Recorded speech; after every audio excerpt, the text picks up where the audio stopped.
Welcome to chapter 15 of your 2024 story. My name is Michelle, owner and founder of Movara Fitness Resort. I'm excited to talk about today's topic of the importance of incorporating in sleep into our lifestyle. Last week, we talked about building a sustainable exercise routine. And we mentioned that the importance of an exercise routine in our overall health, wellness, and any of our specific fitness, weight loss goals that we may have, the importance of having that routine. Well, sleep is another vital part of that physical routine that we have. When guests come to the resort, it is very, very common that guests struggle with their sleep habits. They don't sleep at night. They get up multiple times a night, and it is not surprising to me, but at the same time, very surprising how quickly, even after just a week of Movara. Now, it doesn't always just take a week. Sometimes it takes multiple weeks, but I mean, considering a lot of guests this has been a chronic struggle for them and has been going on for years and years and years. And by just implementing routine into the lifestyle. So our meals are scheduled. In fact, our guests come in and they get their routine for the week. They get their schedule for the week, and it's you get up at the same time every day. The classes are at the same time. There's routine, there's structure. And it's surprising, again, yet not surprising, how quickly, by just implementing that, guests start to sleep better in a very, very short period of time. Now, sleep is a very crucial, and I know that it's important, or I know people know that it's important, yet do we really understand how important it is? Just like physical activity, we can read studies and studies and studies on physical activity, the benefits of it, the benefits of sleep, yet it's something that we don't prioritize and realize the impact that it has in our overall health and well-being. So, although we know it's crucial, oftentimes it can be overlooked when we're looking at a fitness routine and success in our health wellness goals as well. So, I always come back to this, that guests will be looking past the mark. So, when we talk about supplements or we talk about different fad things that may come out, I always say, listen, are we doing the basics first? Are you getting an adequate amount of sleep? Now, that's something we can talk about, what's adequate. And are you getting regular physical activity? And are the majority of your meals balanced, nutritious? And if those things are happening, again, really three basic things. Are you sleeping? Are you moving? And how's your nutrition? Now, that's not talking about the emotional side of it as well, because that's something that we also need to address. But usually, and I would say a big majority of almost every problem, emotionally, mentally, and also physically, a lot of those issues go away when we are getting adequate sleep, regular physical activity, and we're eating a balanced diet. I mean, it's that simple. So today we're going to just talk and focus a little bit more on the importance of sleep, the quality of sleep, and it really is unique and different for each person, just like the nutrition and the physical activity is as well. So I'm married to somebody who literally could fall asleep talking to you. I mean, and he has many, many times. One of my favorite early memories that I think is just so funny to this day. My dad was talking to Cameron and I before getting married, and Cameron literally was falling asleep. And still to this day, my dad brings that up. He's like, remember when I was talking to you guys and Cam started falling asleep? Well, welcome to my life. And I know that maybe a lot of men can do that. There are just people that have a gift, really, truly. I consider it a gift and thankfully most of my children have been blessed with that gift, that they haven't ever struggled with sleep. I have a few children that maybe struggle a little bit more. And I also, looking at each individual with my children, some of them, I definitely need sleep more than others. Now, I don't know if that's actually true, but I can see a big difference in a few of my children when they aren't getting their sleep as opposed to my other children. So that's just more of a personal observation. I personally um, have I when I have struggled over the years with sleep, definitely more than my husband. And my struggle is being able to go to sleep. And anyway, everybody's just different, unique. And I know that there are a lot of guests that come to the resort that do have their own individual struggles with sleep.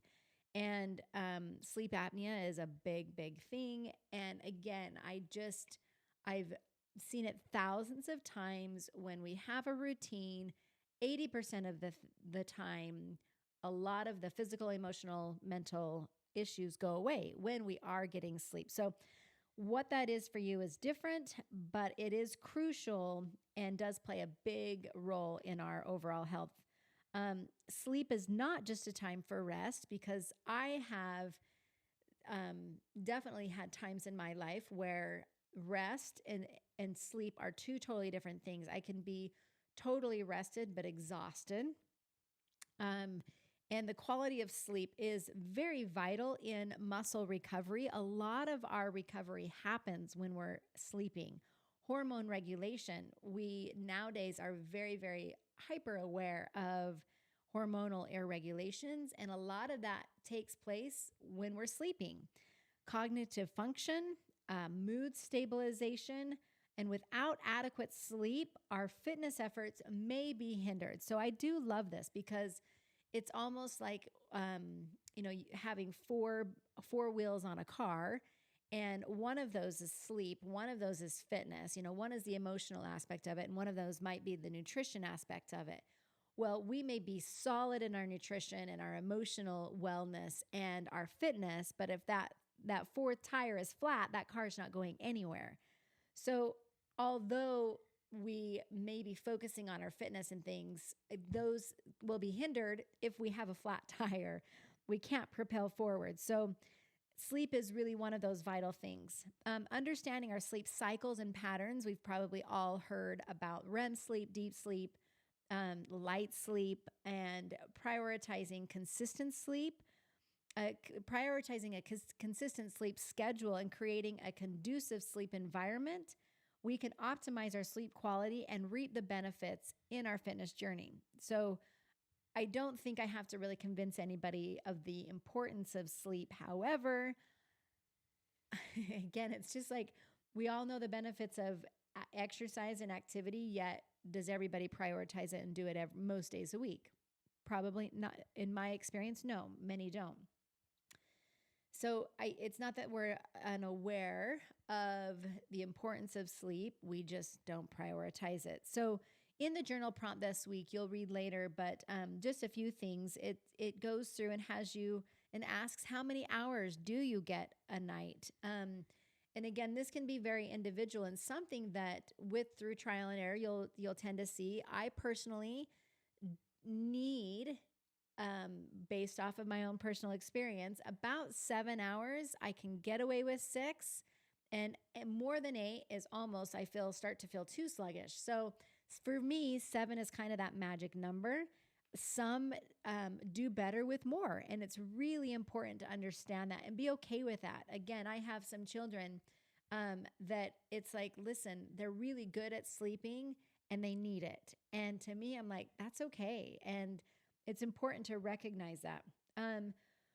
Another one of the questions is, do you struggle with falling asleep and staying asleep? I'll never forget learning this early in my career in school and college, learning about the parasympathetic and the sympathetic nervous systems, and that one is the fight or flight, and the other, we're a lot of times that nervous system is getting fired all day long, and when it's time to have the other nervous system go into place and actually relax, we haven't utilized that nervous system enough. And so that's what makes it hard to actually relax and turn our brains off and go to sleep. So I do love the emphasis or the awareness of a lot of different meditation routines.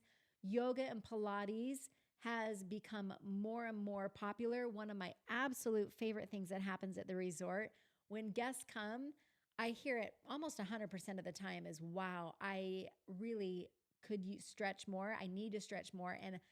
And guests always comment on how amazing the stretching is. So we do a morning stretch and an evening stretch and quite a bit of stretching throughout the day as well.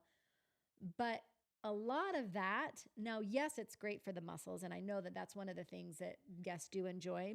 But I know without a doubt that having those two added stretch classes a day really helps activate the other nervous system that helps our bodies relax. And that's one of the things that guests are enjoying, maybe even without understanding that relaxation, the meditation that happens during the time where we're slowing our bodies down and we're really hyper aware of each muscle and how our body's feeling, and we're having to pay attention to our breathing. We're taking deep breaths. So that's one of the things that really can help with falling asleep. That's one of the things that I've worked on personally because and when it comes to my own personal sleep struggles, it's been the actual falling asleep that I've struggled with because my brain is going and I can't stop thinking. And, I've tried a lot of different tips of writing things down on a piece of paper to get it out of my head, meditation music. I found a few meditation apps that have worked for me personally. I actually personally love listening to different talks on a very low volume that I can barely hear it. So I have to work really hard to actually take all the focus off of everything else to listen to it. And that puts me asleep relatively quick. So I found a few things for me personally that have worked, but I have also really benefited from learning to stretch, meditate, relax, even if it's 10 or 15 minutes, a couple different times a day, or even once a day or periodically if we're learning how to activate the nervous system that actually helps us relax instead of the go, go, go, go, go, which so many of us know gets activated a lot throughout the day. So also in our journal prompt this week, we have you address and talk about some of the different changes that you can make to improve the quality of your sleep. I'm going to just talk about 3 that you've probably heard before. This will be a reminder. But I really just want to emphasize, listen, we know the importance of sleep. Now the importance is how can we implement and make some actual changes to improve our quality of sleep. So the first is establishing a bedtime routine. And it can be extensive, but it also can be very simple. So one of the things that I'm sure most people have before they go to bed is brushing their teeth. That is something that it's wires to the brain. In fact, if you've ever tried to lay down without brushing your teeth, it's almost like I can't go to sleep until I brush my teeth because our body has established a routine. So for many, it's taking a shower, it's taking a warm bath, it's taking your makeup off, it's maybe journaling, going over the next day's plans. For some people, going over the next day's plans will actually bring upon more stress. So that's something that's actually recommended for some to do maybe in the morning as opposed to at night, but try it. See if it helps to actually kind of decompress and actually write things down so that you're not laying in bed like, oh, I don't want to worry about, I'm scared I'm going to miss this. I'm scared I'm going to miss that. If you actually write it down and put pen to paper at night before, that can oftentimes declutter the brain so that it can actually turn off and go to sleep. So creating a routine like reading, I know for me, if I pick up a book, I'm out real fast. Again, the meditation is a really great thing to practice. The breathing, a lot of meditation apps out there that can help. And again, just the gentle stretching that I mentioned before is a huge benefit to winding the body down. So even if it's just 5 or 10 minutes, that can be added to your routine. If you don't currently have a routine that prepares the body, prepares the mind for sleep. So establishing a bedtime routine can help. We've probably all heard this and know that limiting screen time prior to bed, minimize exposure to screens at least an hour before bed. I'm not great at this. It's a struggle for me, especially if I'm checking things on my phone. It makes it really tricky. I know a lot of people who are really great at putting their phone in another room or in the bathroom next to their room or the closet. putting it away so that it's not even a temptation. The blue light comes from the screens can interfere with your body's natural sleep wake cycle. One thing I heard years ago that I really have personally paid attention to, and just based off of my own experience, believe strongly, is that the body does have the magic hours. And if you've paid attention to like time changes, or if you travel and, it's obviously getting off of your routine with different time zones makes a difference. But I have noticed sometimes, like with the light, where my body naturally just wakes up, or if it's up later than, just feels really sluggish. So the magic hours for me, where we live, really between 10 and 2 a.m., if I can get good sleep during those hours, I can feel a lot more invigorated. Unfortunately, I'm not in bed or asleep all the time by 10. I've got teenagers, and it is tricky to get to sleep before then. And so I can feel the difference, but really working and trying to get those magic hours. And it might be like 11 to 3 for you. It might be 9 to 2. So I just believe that does exist for each individual. So finding those magic hours can be really helpful. Okay, I love this last step that I'm going to talk about, creating a comfortable sleep environment. I don't know about you, but I sure love to have a comfortable bed, comfortable sheets, comfortable blankets, and having an environment. If my room's cluttered, or I have even the rooms next to me, or the house itself is cluttered, I can feel it, and it's hard to relax. It's hard to go to sleep. I can shut my bedroom door, and as long as my environment around me, again, my bedding, and I absolutely believe in investing in a nice quality set of sheets, a nice quality blanket, something that's going to feel soft, get you excited to sleep. I'm sure many of you, like me, have a favorite pillow that just when your head hits that pillow and it's comfortable, you wake up feeling great. So if not, I highly recommend investing in something like that. It is nice, and has a lot of studies have shown that when the body's temperature is cooler, we do better throughout the night. I have definitely noticed when we have, and even with my children, if they're, as infants, if they were too warm, they didn't sleep great. Having it dark and quiet can also help, even for a lot of people. Having just a nice hum or noise to drown out if you live. I've traveled a few places. I'm like, man, how do people even sleep? They can hear cars going by, or trains or whatever else. So having a noisemaker that can drown out some of that noise can also be helpful. So those are 3 simple things: establishing a bedtime routine, limiting screen time, and then also creating a comfortable sleep environment that can help us improve the quality of our sleep, which will in turn inevitably really affect our overall health, wellness, and any type of goals that we are trying to make physically. Quality of sleep is so important. And if you are struggling with it, I would highly recommend creating that routine of consistency, where we're getting up early. I mean, this is gold. This truly is gold. Our bodies need to be getting up early. If we are sleeping in, and I know guests that come to the resort, this changes them. It absolutely changes their sleep. If you can get up early, if you're sleeping past 8 or 9, inevitably you're probably struggling with your sleep. Now, I know many have work issues, and if they're working late, or aren't able to have that routine, you've got to do what you've got to do. But as much as possible, if you can get up before 7, 8 at the latest, you've got to get up early. If you're not getting up early, you're probably staying up late. And that is definitely, you can't expect to be sleeping well. It's just like getting up early and going to bed at a decent hour, and then having a routine of your schedule, your meals, because if your meals are sporadic and you're eating late at night, your body's digesting, it's going to be hard for that body to be able to relax and go to sleep and do all of the beautiful, amazing things that our bodies are meant to do while they're sleeping. So I know it sounds simple and I know it sounds elementary, but it is so helpful and vital to have some physical activity every day.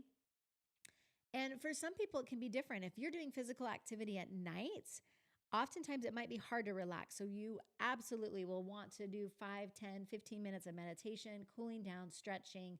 Because if you're doing high intensity activity late at night, that brain and your body is just firing and it's going to be hard to relax. So keep that in mind if you are struggling. Exercise in the morning or midday or earlier in the evening is probably going to help a little bit more. Again, to each their own and do what works for you. But those are just typically, for most people, what tends to happen. So if you're not getting up early, getting to bed early, having daily activity, and having your 3 balanced meals consistently throughout the day, you're probably struggling with your sleep. So start with those things. And I promise you, 99.9% of the time, your sleep is going to improve. And oftentimes people go to like all of these supplements and all of these machines and all of these other things to try and fix the sleep, yet they don't fix the root of the problem of going to bed early, getting up early, getting activity, and your nutrition. Those are going to fix the majority of the issues, and the sleep, quality of sleep, is going to help all of the other issues. So again, it's simple, it's basic, but it works, and we need to remember the basics and in my opinion, stop looking for band-aids that fix the problem when we need to go to the root of the problem. I'll just finish with this quote of sleep is the best meditation by Dalai Lama.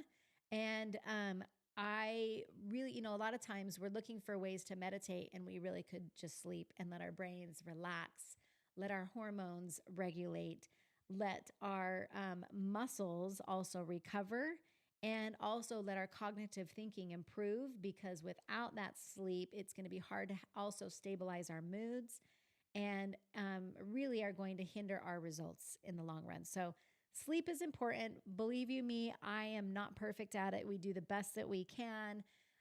The other thing that I will just mention as we wrap this podcast up is sometimes we we want to wait until our sleep is perfect, and then we feel like, oh, our sleep's not good, so nothing else can be good. You know what? Sometimes I get 2 or 3 hours. I mean, not often, but sometimes I get very little sleep and I have to move on. And my day still has to go on. And instead of being like, oh, now everything's ruined because I didn't get a lot of sleep, hopefully the next night I can catch up, or at least just get a good night's sleep that night. Because again, sometimes we use it as a crutch of like, oh, I'm not sleeping, so I can't do all of these other things. Listen, it is what it is. Sometimes I sleep, better than others, and I do the best that I can. Don't let the lack of sleep ruin everything else as well. It's all going to be a domino effect, and we need to pick up the dominoes and we need to place them up, and we need to try and work on the things that we can control. Get some physical activity, go to bed early, get some regular consistent nutrition, and do the best that you can with getting the sleep, and it'll work out. So don't wait till it's perfect and let the lack of it, take the place of everything else or keep us from doing everything else as well. So we do the best that we can. And like I said, I'm not the best sleeper. My husband's an amazing sleeper. I'm super jealous and grateful that he can sleep, because he can pick up the pieces where I'm falling short because he has slept well. And those of you who do sleep well, I think it's amazing. It's a gift. Take advantage of it. Don't abuse it, and don't oversleep, because the oversleep can also be unhealthy for us.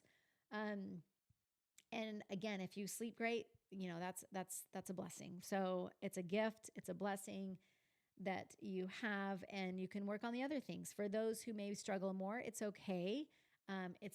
There's a lot of other things that you can do that can help, but it is important, and I'm excited.